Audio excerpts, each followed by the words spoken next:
Hello and welcome to Stretford Paddock. My name is Joe, that is Joe McGrath, and this is the big one. Manchester United versus Bournemouth.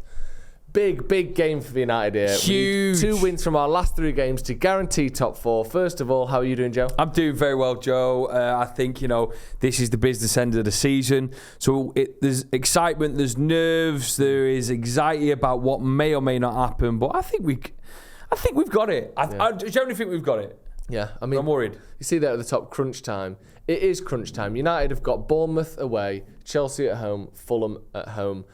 Now, obviously, this is our last away game. Our home form has been excellent this season. But I just worry that Chelsea game, as much as we can take the piss out of Lampard, and he has been poor this season, well, he's been awful actually this season, absolutely horrendous. That game, to me, isn't a gimme. Because it's Chelsea, because they'll step it up to play United. How important is it that we win this Bournemouth game? Because as well as they've done this season, it's still a team that is bottom half of the table, and they're safe now, so they've got slightly less to play for. It's huge because let's be honest as well. Even though we are through to the FA Cup final, on the way there against Fulham, we actually found ourselves struggling at a game at Old Trafford against them, and they're our final team of the season. So what we need to do is make sure that Fulham game, if they come at us again like they did, I mean, they collapsed, and that's why we got through that round. They got 3 red cards, 1 for the manager, 2 for the players, in the space of a couple of moments. So they're going to be a tough game, and that's the last game of the season. Yep. You want it wrapped up before then. So the last game at Old Trafford, whatever happens, we can still enjoy it. And I can't remember the last time at Old Trafford where the final games were sort of like an easy game. It's always been quite tricky. It's always been a bit of a battle. So I'm hoping that Bournemouth, they're safe, they're happy, their players were thinking about other things. Yeah. There's always that sort of naivety maybe going into a game against a team like that. Whereas really, they might be up for it. They want to beat Man United. Is it their last game at home? I don't know. Just saying, if it is, they want to end on a high there in front of the home fans who've supported them very, very well over this season.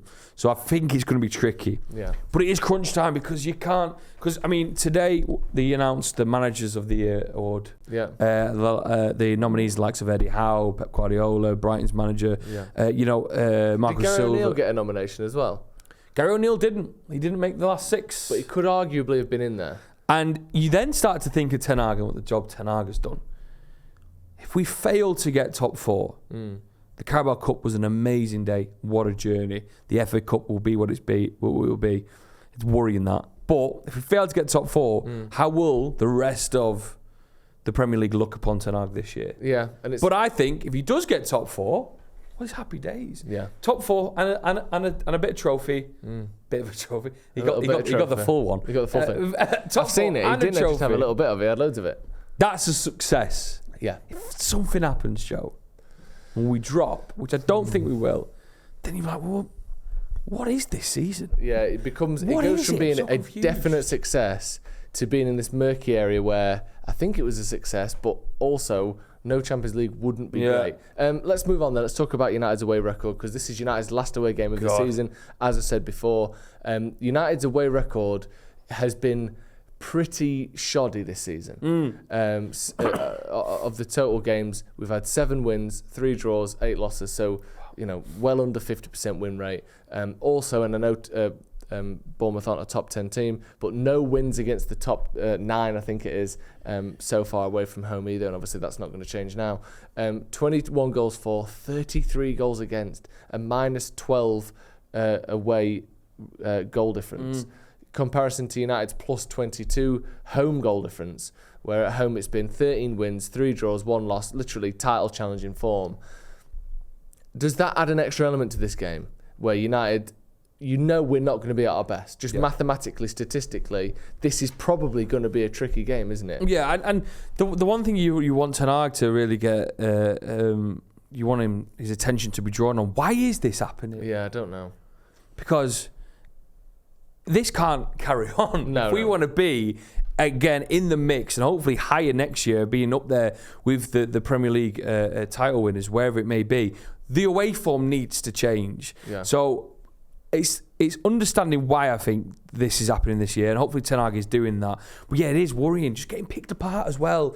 Not necessarily playing bad, but just having little mistakes like West Ham, Brighton in the final moments of the game. These little mistakes have come back to bite us a bit, and also it feels like We don't have a lot of character when we play away from home. The fans at Old Trafford give us that extra edge. Are we missing something in terms of a bit more of a fight about us? Because West Ham, the goal goes in, and we just never looked like we were trying to get back, or we were going to get back in it. Yep. Even when it comes to Tottenham, when we were 2-0 up, we just sat back and we're like, I think we've done it. Now, the fighting was needed there to get the third and really seal it off. Yep. So I'm a little bit worried about the away form, because that if we want to go with the best next year, can't be beaten. Yeah, we can't be having more losses than wins away from home. Especially when you look at that home record. We've got 13 times more wins, and away we've got more losses than wins. So yeah, not good enough. Let's move on to predict 11s then. We've talked about the record. We've talked about how important this game is. Obviously, Ten Hag has to go with the best options he's got available. I'll start with you, Joe. Give me your predicted 11. So I've pretty much gone with a team that beat Wolves over the weekend.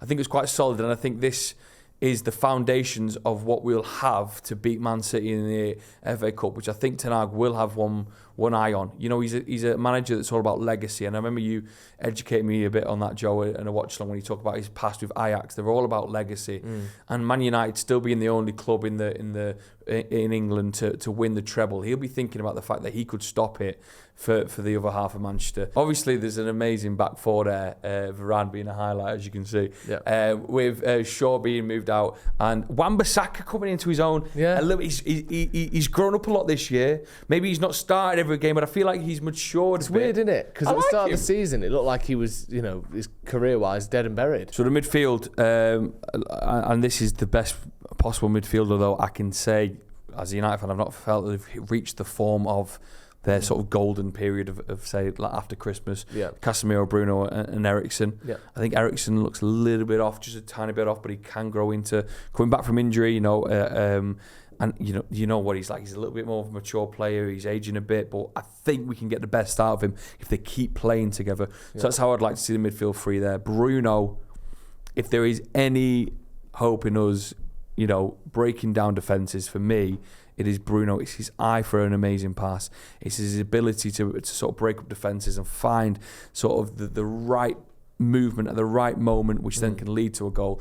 So Bruno, for me, is my shining light in that United team. But as you can see, what I've done differently from last week... Yeah, no Sancho in there. No Sancho. Now, we mentioned a lot last week about Anthony, and the debate will continue with people watching about whether or not he is good. But what he is, for me, he is a troublemaker. And I use that word because he's always keeping defence on their toes. Now, maybe that final decision he makes isn't the correct one.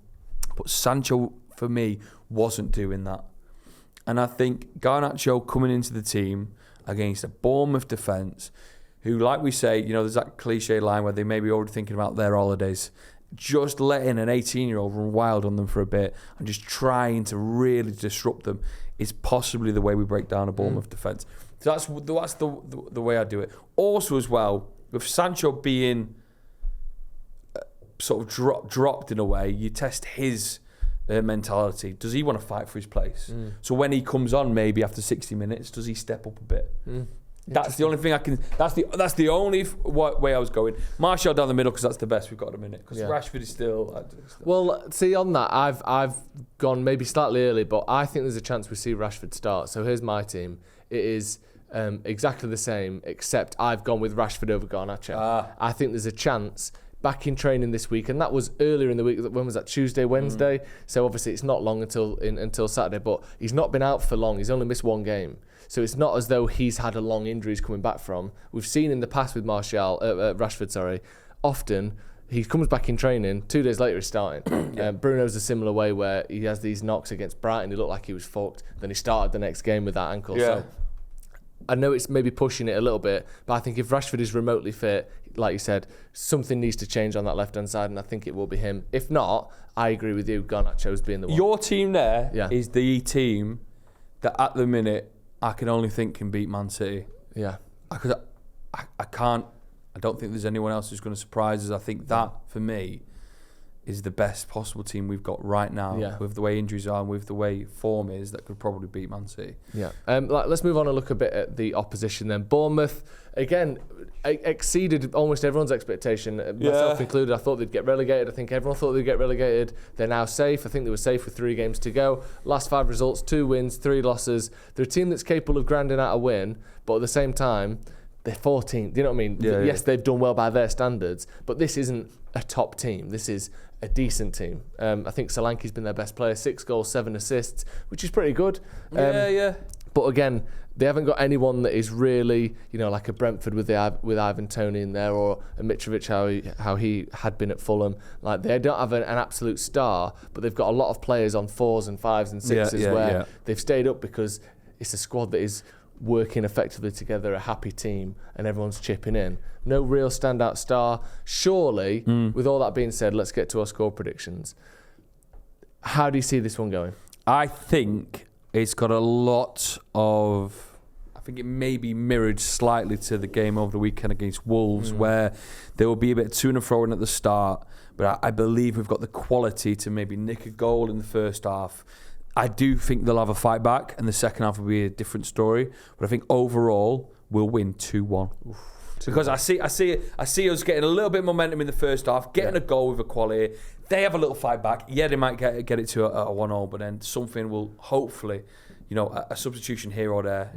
If it's well for you, Garnacho may come on for Rashford, and then he starts something. Or for me, Rashford may come on for Garnacho, and then he sparks something. I think that does make such a difference. Like, United's subs bench in the last couple of weeks, with Garnacho out, with Martial out, or Rashford out, depending on who's unfit. In the final third, our only option has been Elanga or Pellistri or Weghorst, and neither of them are. Pellistri maybe slightly more so, but you don't really bring them on expecting them to change a game. Garnacho, I think he scored 4 goals past the 85th minute this season. Rashford has scored more game-winning goals than anyone in the Premier League. Like, they are genuine threats to come on, and I think that changes the complexion of pretty much any game that we have between now and the end of the season, having those 2 fit. So I'm going to go... I think I agree with you, it's going to be tough.